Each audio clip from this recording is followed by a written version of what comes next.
Okay, we're ready to get the show on the road now, I think. So, Pastor's going to come open us up in prayer and pledge, and then we'll get started. For those of you that have a hard time hearing, we're going to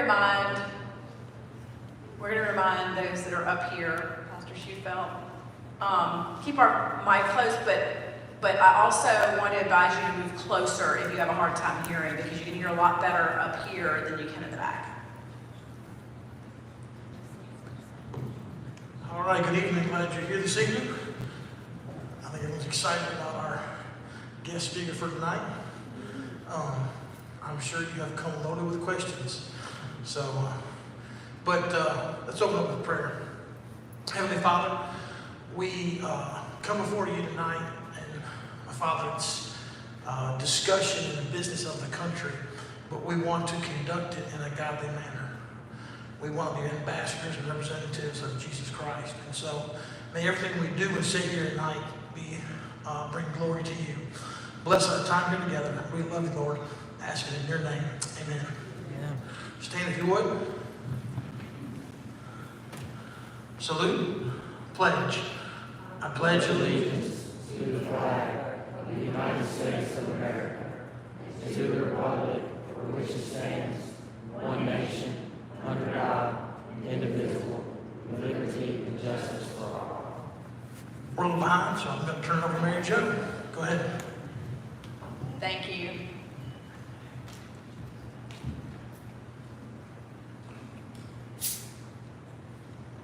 Okay, so on behalf of the Conservative Coalition, I want to thank you all for being here tonight.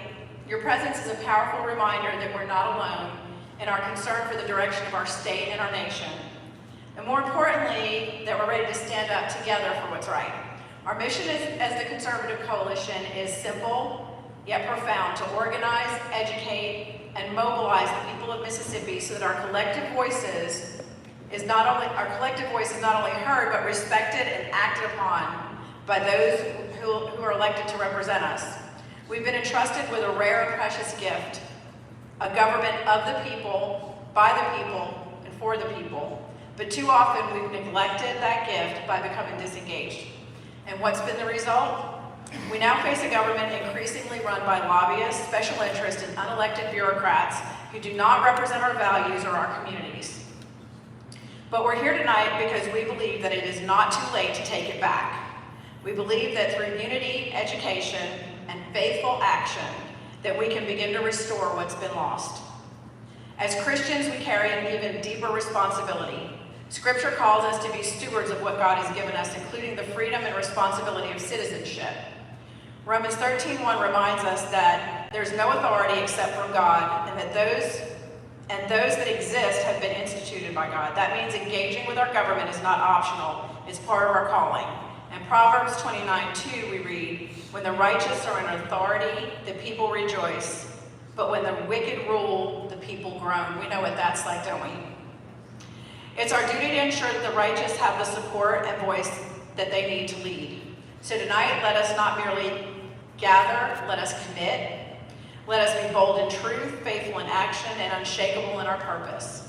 Together, with God's help, we can and will make a difference. Welcome to the meeting, and so let's get to work. It's a real pleasure to introduce someone who doesn't just talk about cleaning up government, he actually does it. Shad White, Mississippi State Auditor, has been out there doing the hard work of tracking down waste, fraud, and corruption in our state government. Under his leadership, his office has recovered millions in taxpayer dollars and held people accountable, no matter who they are or what connections they have. What we love about Shad's work is that it lines up with exactly what we're about here, and what the Department of Governmental Ethics, or DOGE, stands for. Transparency, accountability, and making sure public officials remember who they work for, the people. Both Shad White and DOGE are bulldogs when it comes to calling out wrongdoing and demanding better from those in power. In a time when so many folks are losing trust in government, it's good to know that we have people like Shad White still willing to stand in the gap and fight for what's right. Please help me welcome Mississippi State Auditor Shad White.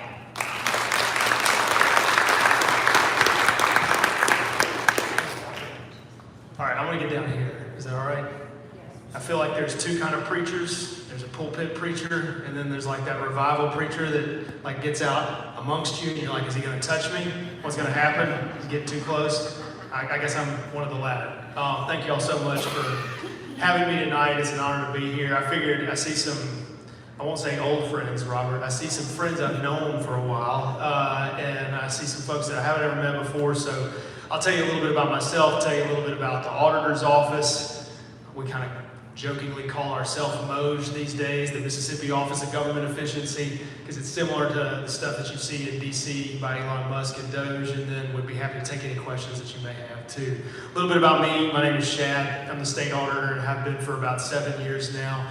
I grew up in rural Jones County. I grew up in a town of 700 people, and I'll tell you this story. So my grandfather and my dad growing up were oil field pumpers. My mom was a school teacher, and one night a week, my dad would come in from the oil field, and one night a week he would come in and he would, take his shoes off and knock the dirt and the oil off of it. And he'd go to the bathroom, wash the dirt and the oil off of his face and out of his hair, and he would eat dinner quickly, and then he would leave, and he would go across the street to City Hall. And the reason he did that is for most of my life, he served as an alderman in a little bitty town of 700 people that I grew up in.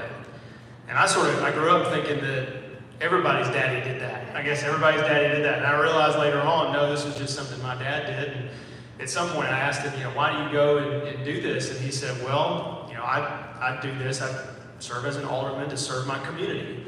And I also do it to teach you the lesson that you need to serve your community one day. Everybody's got a duty to serve their community in some kind of fashion. So for some folks, that's being involved in their church. For some folks, it's running for office. For some folks, it's forming groups like this. But whatever it may be, you got a responsibility to give back to your community. And I wanted you to remember that lesson. Today, actually, my dad is the mayor of the little town that I grew up in, 700 people. He believes he is president of the United States. He calls himself the Donald J. Trump of Jones County. We don't know what to do with him. Has an F-150, calls Air Force One. It's too much. But I think the lesson still sticks for me. The lesson of serving your community and giving back still sticks for me because he's done that for so long. Still works in the oil field 5 days a week, sometimes 6 or 7. Some people don't know this. Oil pumps don't stop pumping on Saturdays and Sundays. Did y'all know that? So he's always out there. But I took that lesson very seriously, and now I get to do a job where I serve you every single day as state auditor. And so I'm very, very grateful for the chance to be able to do this job for you. I don't get everything perfectly right every time, but I do my best because I want to live up to the expectations that you have for a state auditor. I told my dad when I got appointed this job, my goal is to work just as hard at being state auditor as you and every other taxpayer work to earn your money in the first place. Because the government takes some of that money, right? And then it goes and spends it. And my job is to make sure that as much of that money is spent in the way that the law requires as we possibly can. So that's what we try to do every single day in the auditor's office. It's not easy. There are a lot of days that are very difficult in the auditor's office. I'll tell you the story, and some of you may know it already. Probably the most well-known case that we've had in my time as auditor is the welfare scandal case. So back in, 6 years ago, 5 years ago, 6 years ago, we started investigating a tip, and we eventually found at the end of the investigation that Mississippi state government had misspent about $100 million of welfare money. And so, as a part of that investigation, what we do is if we think anybody has broken the law, if they've stolen any of that money, we'll package their information up into a file, and we don't get to prosecute anybody. We have to take what we find to a prosecutor. So we took it to a prosecutor, and the prosecutor took our information, and he decided back in early 2020 that he wanted to prosecute at least 6 people. So the prosecutor takes the file, they go to a grand jury, and they get an indictment on 6 people, and once they indict those 6 folks, we then go and arrest those 6 individuals.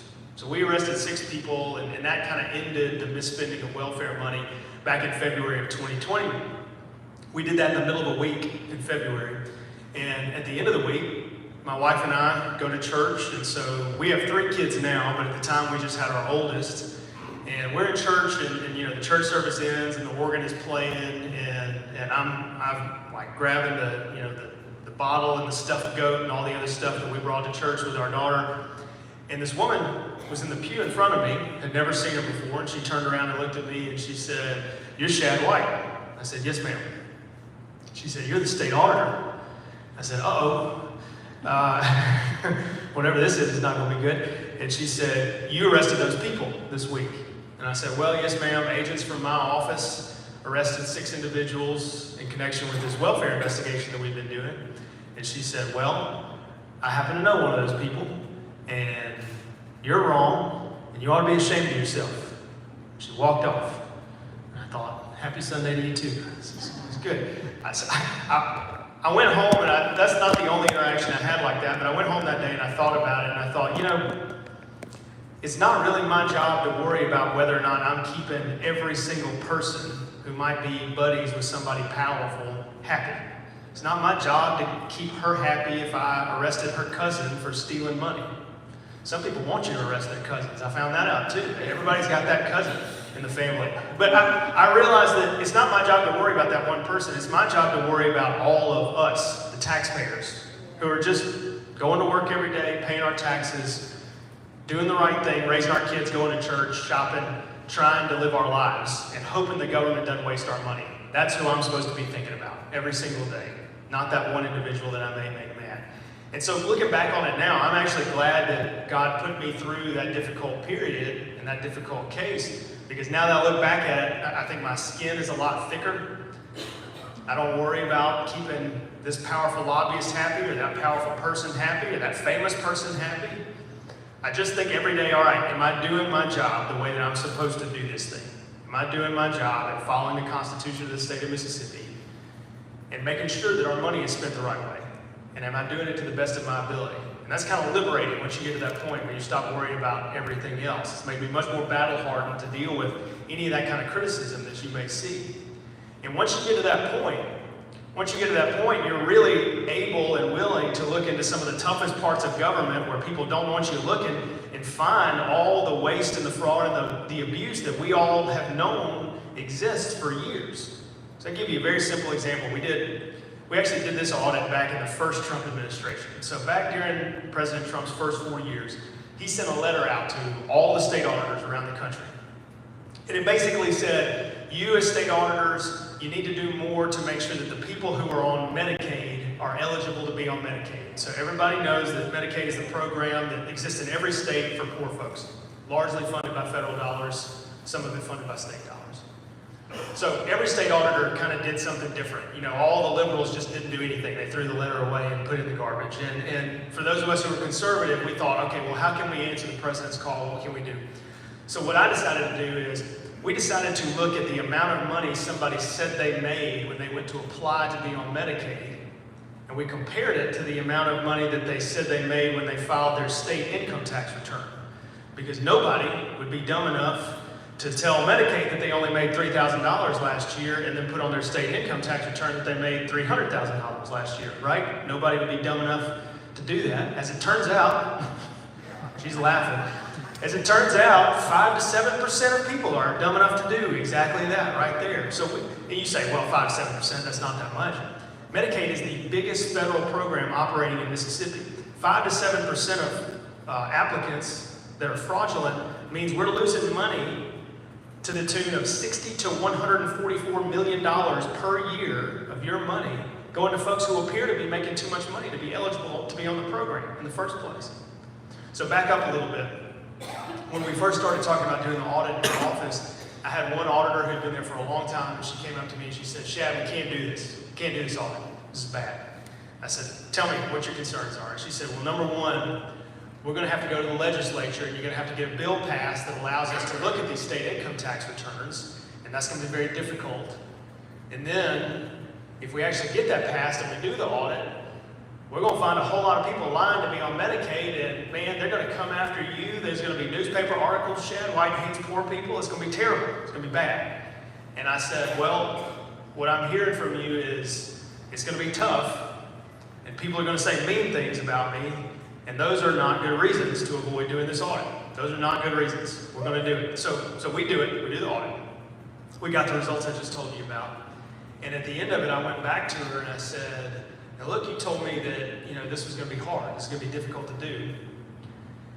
And you were wrong about that. We were able to get it done. We got that statute changed, and we did this audit.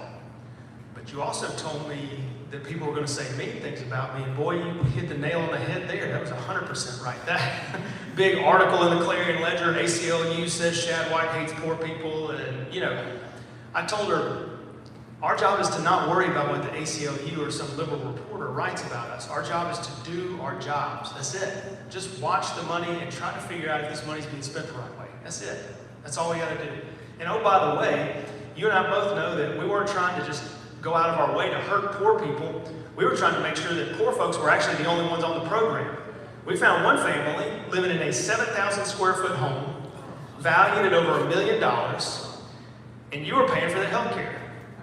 And they lived in Rankin County. Just kidding. They didn't live in Rankin County.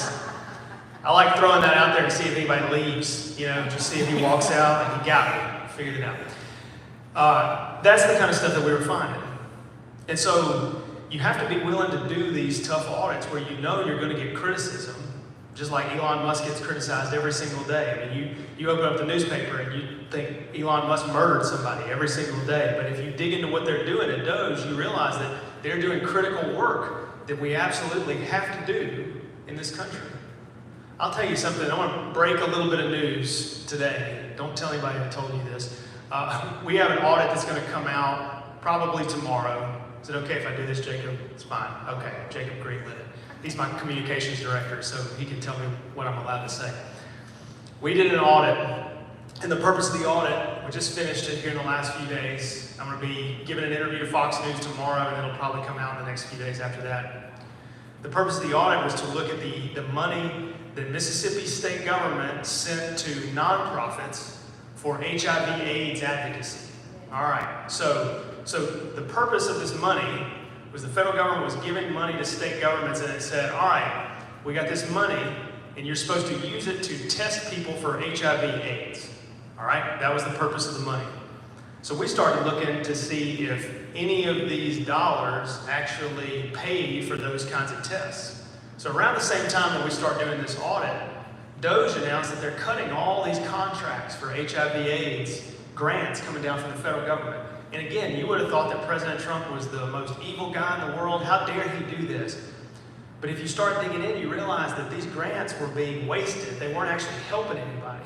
And worse than that, some of them were being wasted in ways that directly conflict with a lot of our values in this room. So for example, the state of Mississippi gave a grant to a nonprofit, and then the nonprofit then used taxpayer money in the state of Mississippi to go out and host a queer quinceañera. You might know what that is? I had to Google it, a queer quinceañera. Apparently it's an LGBTQ party for people who are younger or something like that. This is money that's supposed to be going testing people, it's supposed to be going to test people for diseases, and it's instead being used to pay for a party. And when I say party, I mean like we read the receipts where they were buying beer with your money. So again, you turn on the news and you think, my gosh, how do they have such a problem with what President Trump and Elon Musk are doing? And then you actually look at the facts and you realize, oh no, these grants have been wasteful for years. And so we've got to have more of this scrutiny on government spending. And it can't just be Doge. It's got to be every single state auditor in every single state doing their own version of this over and over and over again. I'll give you another example of one. I get very frustrated with how we spend money in our universities. And look, I went to Ole Miss. I'm an Ole Miss graduate. I love our universities. Had a great time. But they spend our money, taxpayer dollars, in ways that don't make a ton of sense sometimes. And the biggest, most notable example is probably DEI. Have y'all followed this? Diversity, equity, and inclusion. So 2 or 3 years ago, my office produced a study and found that Mississippi was spending millions and millions of taxpayer dollars every single year on DEI at our universities. And man, when I said it, we released this report and I started talking about some of the ways the money was being used. For example, at my alma mater, Ole Miss, they had a DEI office that had over 20 staffers. The head DEI staffer was making more money than the governor of Mississippi and the lieutenant governor of Mississippi combined. And when you dig into what they were doing with the money, they were doing things like giving out grants to study social justice yoga for preschoolers, which I wish I was making up, but that was a real thing that they spent money on. They were doing microaggression trainings for engineers. I don't really know what that means, but I think that maybe the money would have been better spent, teaching engineers to engineer stuff. That's probably what they should have been doing. These are the kinds of things we were finding. And so I started raising awareness about this. As state auditor, it can be frustrating sometimes because I don't get to actually cut the spending. I can talk about it until people get shamed into stopping it. But we were talking about this, and for 2 or 3 years, most of the politicians in Jackson acted like I was just making this stuff up. And it was infuriating to see money going down the drain over and over again. There would be bills that would be written in the state Senate, and they would immediately die. Bills to cancel DEI funding. So some good state senator would write it, and the bill would immediately die. This is the stuff that was just infuriating for years and years and years. But thank goodness President Trump got elected, and some of his first executive orders were canceling DEI programs and spending throughout the federal government. And then all of a sudden, some of these politicians around Jackson realized, oh, we can't avoid this anymore. We got to stop pretending like Shad's been making all this stuff up, and we got to pass a bill now that's actually going to shut this stuff down. So that's good. That's a reason to be hopeful, right? If you work at something for a little while and you keep raising awareness about this, eventually maybe it stops. I read actually in the newspaper just yesterday that Ole Miss announced that it's no longer going to use university funding to promote Pride Week. That's a win. That's good. But these little incremental steps toward progress, they're not coming fast enough. That's the most frustrating thing about it, is they're not coming fast enough. We spend so much money on things that don't fit our values, or at least are wasteful and don't actually move the state forward. I mean, I think at our universities, they ought to be focused on training people to do the jobs that our economy needs. I know that sounds crazy. Maybe that's just like old-fashioned common sense, but that's what they ought to be focused on. And instead, we got money going to degree programs like gender studies, where you can literally take a class called Gender and Zombie.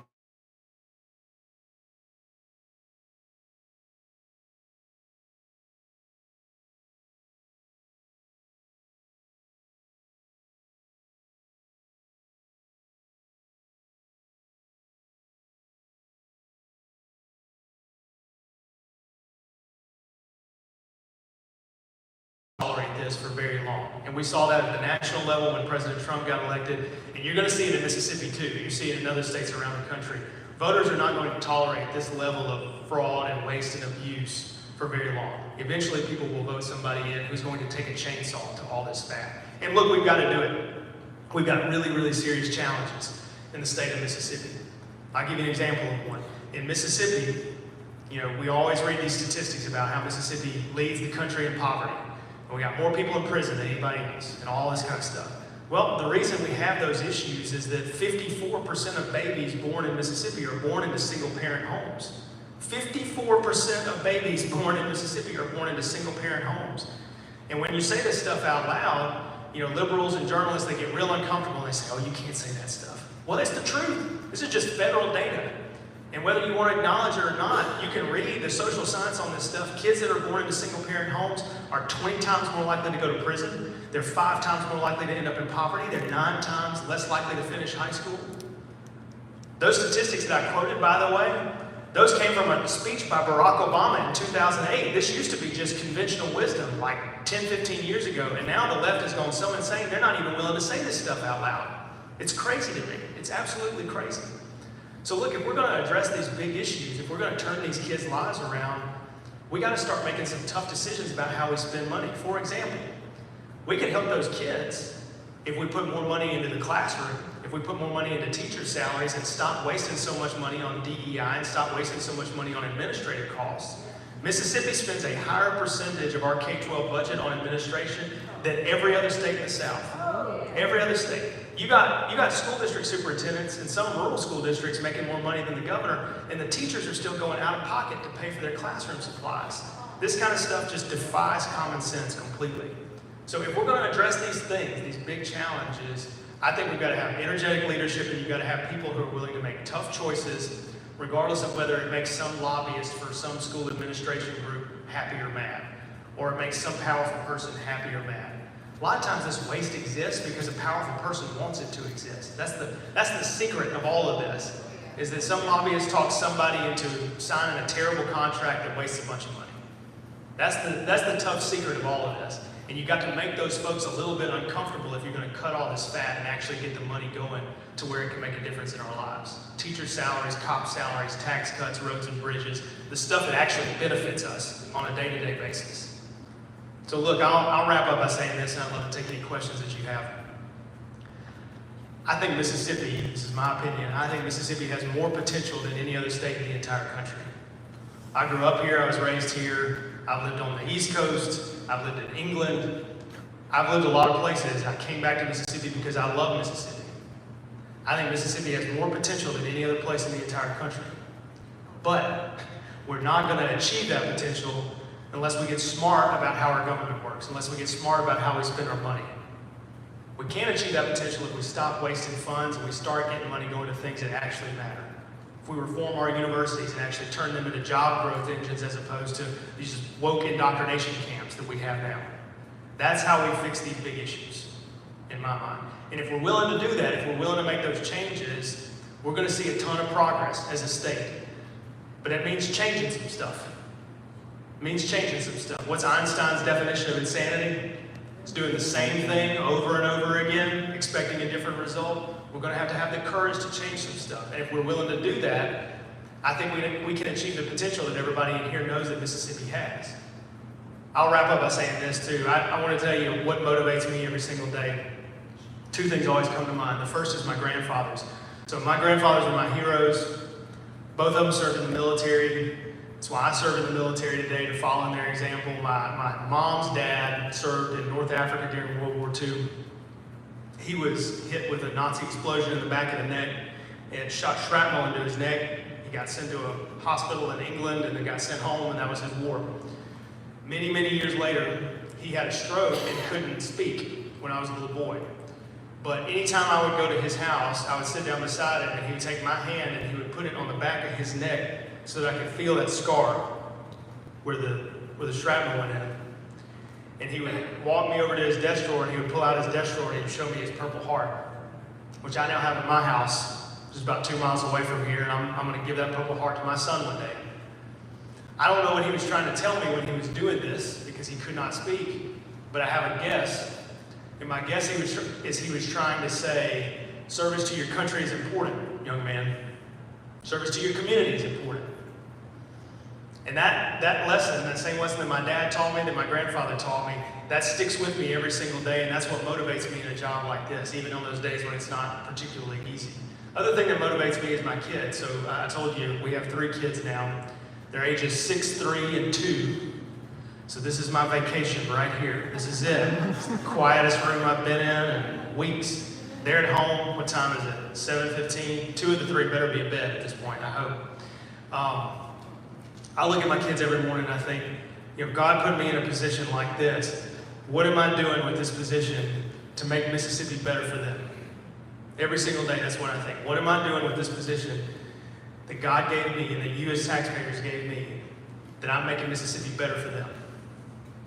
And if I can go to bed at night thinking, well, this is what I did to make Mississippi better, then I'm going to bed happy and knowing that I've done what I needed to do for that day. So I'm grateful to you because you give me the chance to do that every single day. You give me the chance to serve you in this role, and it's the honor of my lifetime to be able to do it for you. Thank you so much. I appreciate it. Okay. Questions, short speeches, thoughts on Ole Miss football?